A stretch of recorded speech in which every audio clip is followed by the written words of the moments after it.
Hi students, it's Ms. Wynn. I am going to go over lesson 6. We're in unit 2 now with lesson 6, and we're going to be learning about functions in this unit. So in this lesson, we're going to understand functions and understand why functions have relationships. And then we're going to go into lesson 7 next week to compare functions. And then in lesson 8, we'll talk about understanding linear functions. And then in lesson 9, we'll talk about analyzing linear functions. And finally, in lesson 10, we'll talk about graphs and functional relationships. But today, we're just going to have an introduction to functions. First off, we understand that a function is basically a rule in math, right? But in real life, what is a function? Think about your teacher and your student relationship. The function of the teacher and the student is that the teacher gives the student information and the student gains wisdom. That's your output.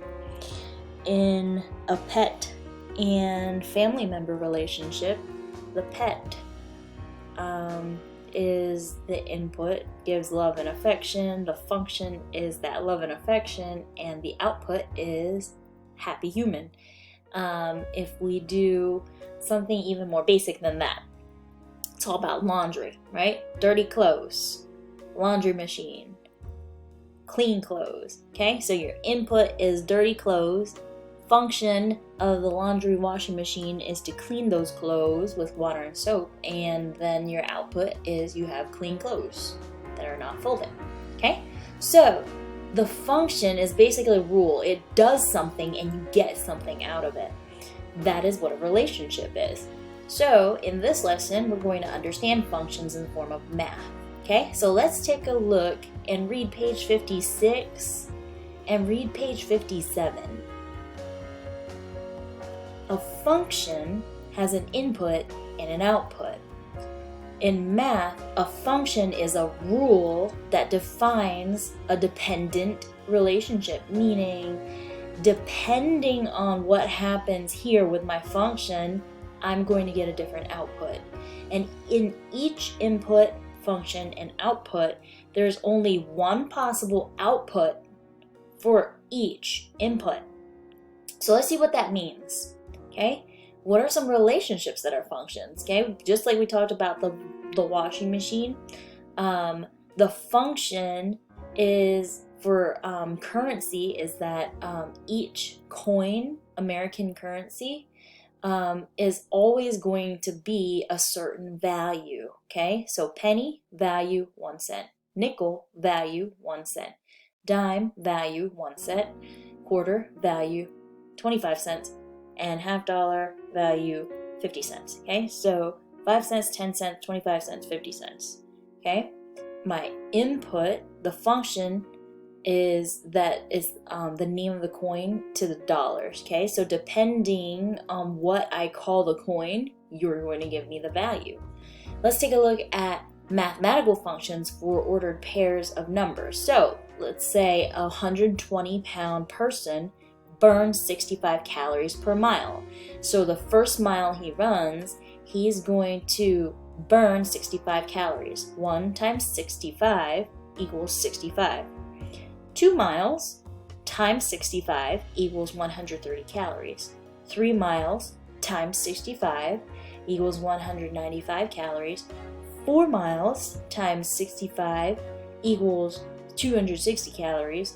5 times 65 equals 325 calories, and 6 times 65 equals 390 calories, okay? So for every 1 mile, we burn 65 calories, and then that's our function from here on out. I multiply everything else by 65.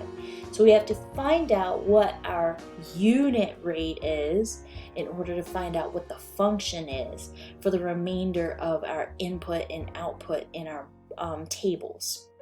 Okay, so let's take a look at this relationship down here and see if it's a function. Let's read over this for a minute and pause. Okay, the players jersey number is the input and the player's height is the output, okay? Now, in order to get jersey number 10, this player was 68 inches. This player, 73 inches, and received jersey 13. This player was 75 inches, and their jersey number was 14. However, there's another 68-inch player on the team, but the 68-inch player received jersey 18. These two jersey numbers have the same output. Remember what I said up here? Every input only has one output for it, one possible output because of its function. So in this scenario, if I lined everything up, I see that 68 has two outputs here. That means that this function is not, this relationship is not a function. That means it has no relation to each other. Okay, so let's reflect. Take a look at this table right here. Okay, does the input and the output have a functional relationship?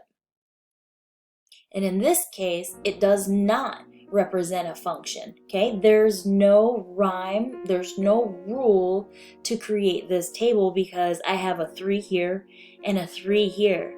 They're both the same input, but I have two different outputs for it. The input is 3, but my output here is -3, and my output here is 2. That means there's no functional relationship. If for some reason I flip-flop the table and I had -3, 2, 4, 5, 6, and my output was 3, 3, 5, 5, 6, that would make it a functional relationship because I can input -3, I'll still get 3. I can put 2 and still get 3. I can put 4 and get 5. I can input 5 and get 5. Okay, so if I flipped it, my input is different and my output has different outcomes. That is okay. All right, so let's talk about identifying functions. Okay, now we're going to plot our variables. Okay, so let's do this together. It says the table below shows the number of dog licenses issued in the town of Palmer for over a 5-year period. On the blank graph to the right, label and number the axes and plot ordered pairs. Okay, so what I'm doing is I'm plotting my data points just like I did in every other grade. Okay, my input is my x-axis, my output is my y-axis. Okay, so I'm switching over to Jamboard so that I can draw this out for you so you can see what I'm actually doing. Okay, so my input is my x-axis, my output is my y-axis.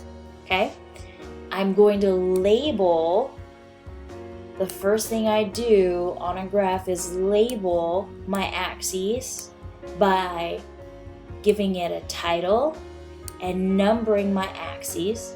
Okay, each line represents a number, and then I'm going to label my entire graph so I know what it is. Next, what I'm going to do is I'm going to plot my input.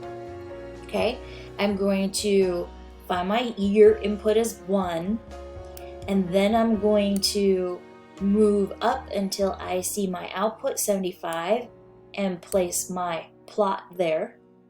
Then I'm going to plot year 2 at 100 dog licenses, year 3 at 125 dog licenses issued, year 4 125 dog licenses, and then year 5 150 dog licenses. Okay, notice, take a look at what we plotted. If I connected my dots, would this be a straight line? It's close, but it's not a straight line. So a way of us being able to tell whether a input and output table actually has a function and has a relationship is determining whether or not we get a straight line out of it. And in this case, if I connected the dots, I would not be connecting with a straight line because of year 3 and year 4 right here. Okay, so it is not a functional relationship. So my answer for number 3 says describe the relationship between the input and the output values. All I'm doing is I'm describing that relationship. The input identifies the particular year, and the output identifies the dog licenses issued. And that's it. Okay, let's take a look at number 4. It says dogs age faster than humans do. Some people claim that dog years are a function of human years as shown in the table. On the blank graph to the right, label and number the axes, then plot the ordered pairs. So that's what we're going to do. Switching over to my Jamboard so you can see what I'm doing with my X and my Y axis. First thing I'm going to do is I'm going to label my X axis, which is my input. My X is always going to be my input. My input is human years. Then I'm going to label my output to give myself my title. So again, my input is going to be my X-axis, and then my output is going to be my Y-axis. My label comes from what I know about my input and my output. Now I'm going to number my Y-axis and I'm going to number my X-axis. Let's start with human years. I'm going to label 1 through 10. I'm going to label my Y-axis and I'm going to label this in 5s because dog years are a little bit higher than human years. Once I label, I'm going to plot my points. Okay? My age in human years starts at 1. So I look at my human years. I start at 1. Then I look at my output for my dogs, which is 7. So I'm going to plot my 7 right above the halfway point between 5 and 10. That will be my 7. Then I'm going to plot my 2 years to my 14, which is right below this 15 here. And then at 3 years, dogs are 21 years old, so that's right about there. At 4 years, dogs are about 28 years old, so they're growing a little bit there, a little faster than we are. And at 5 years old for humans, dogs will be 35 years old. So let's take a look at this relationship real quick. If I were to connect the dots, okay, I would have a straight line. Okay, this shows that there is a functional relationship because for every 1 year, notice how it's 7 dog years. And if I multiply 1 times 7, it gives me 7. Okay, if I multiply 2 times 7, it gives me 7. If I multiply 3 times 7, it gives me 21. If I multiply 4 times 7, it gives me 28. If I multiply 5 times 7, it gives me 35. Okay? That shows me that there's a functional relationship, and that is my pattern. I multiply by 7, and I'm going to get the same output. Every time I multiply 7, it's going to give me everything by 7. Okay, so this shows that there's a relationship because our constant rate is 7. We multiply by 7 with our input numbers in order to receive these output numbers. These numbers depend on these numbers here. So our output value is 7 times that value. So let's try and let's talk about it for a minute. Okay, our first question asks which graphs show exactly which is an output and which is an input. Both of them show that. They both mean that there's functions. Number 7 asks, would there ever be 1 year that is assigned 2 different quantities? And no, because we have a functional relationship with that graph, there can't be possible for there can't be two quantities possible. Try number